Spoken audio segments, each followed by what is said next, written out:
kelas IPA 7 akan mempresentasikan mengenai pemantulan dan pembiasan cahaya. Nama saya Nurul Alifah.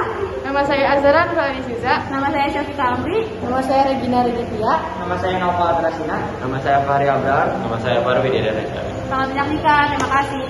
Dadah. Pertama, di sini ada pengertian dari pemantulan cahaya. Pemantulan cahaya adalah pembalikan arah cahaya karena mengenai sebuah permukaan. Hukum pemantulan cahaya dikemukakan oleh Snellius, yaitu ada dua. Yang pertama ada sinar datang, garis normal, dan sinar pantul terletak pada satu bidang datar. Yang kedua ada besar sudut datang sama dengan sudut pantul. Berikut adalah skema pemantulan cahaya. Ketika berkas sinar datang, maka sinar akan membentuk sudut terhadap garis normal. Sudut tersebut bisa kita simbolkan sebagai I. Sedangkan sudut sinar pantul terhadap garis normal disimbolkan P. Nah, ketika pemantulan terjadi, maka sudut antar sinar datang terhadap garis normal akan sama dengan sudut antara sinar pantul dengan garis normal. Sehingga rumus pemantulan cahaya adalah I sama dengan P.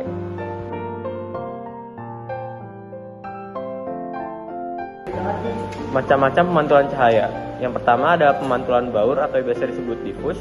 Adalah pemantulan cahaya yang terjadi pada permukaan benda yang tidak rata, di mana bekas sinar cahaya pantulnya mempunyai arah yang tidak teratur atau baur.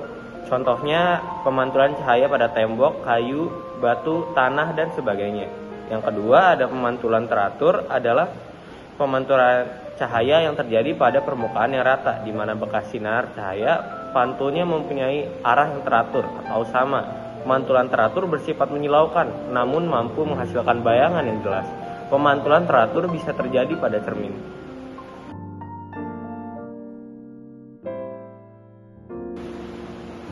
Pembiasan cahaya. Pembiasan cahaya merupakan peristiwa perubahan arah rambat cahaya ketika berpindah dari satu medium ke medium lain yang kerapatan optiknya berbeda.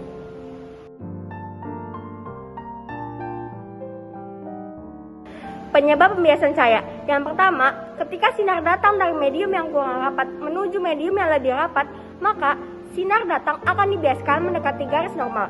Contohnya, ketika sinar datang melalui medium udara menuju air.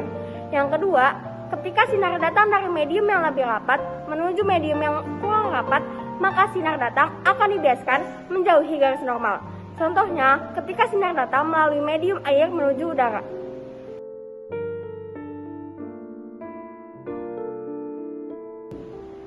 Rumus pembiasan cahaya.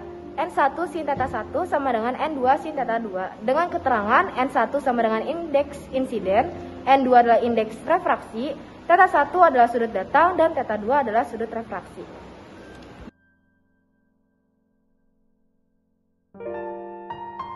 Selanjutnya adalah penerapan pembiasan cahaya dalam kehidupan sehari-hari. Yang pertama ada sedotan yang terlihat bengkok saat dimasukkan ke gelas berisi air.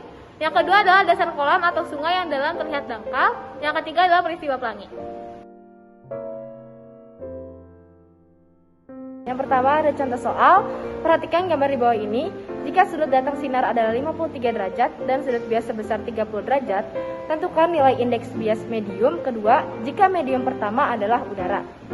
Diketahui N1 sama dengan indeks bias medium 1 udara, yaitu 1.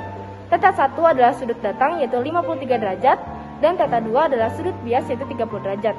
Di sini yang ditanya adalah indeks bias medium 2 atau N2.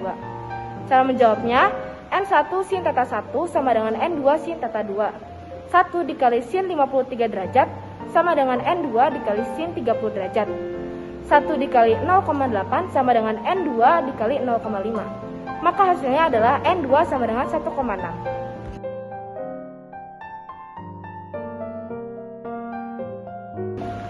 Contoh soal kedua. Diketahui panjang gelombang cahaya di udara adalah 5 kali 10 pangkat minus 7 meter. Jika cepat rambat cahaya di udara adalah 3 kali 10 pangkat 8 meter per second dan indeks bias air adalah 4/3, maka tentukanlah cepat rambat cahaya di air.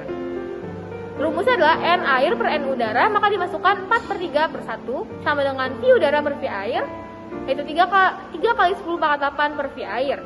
V air dikali 4/3 sama dengan 3 kali 10 pangkat 8. V air sama dengan 3 kali 10 pangkat 8 per 4/3. Selanjutnya jadi 3/4 dikali 3 kali 10 pangkat 8. 3/4 adalah 2,25 dikali 10 pangkat 8 sama dengan 225 kali 10 pangkat 6.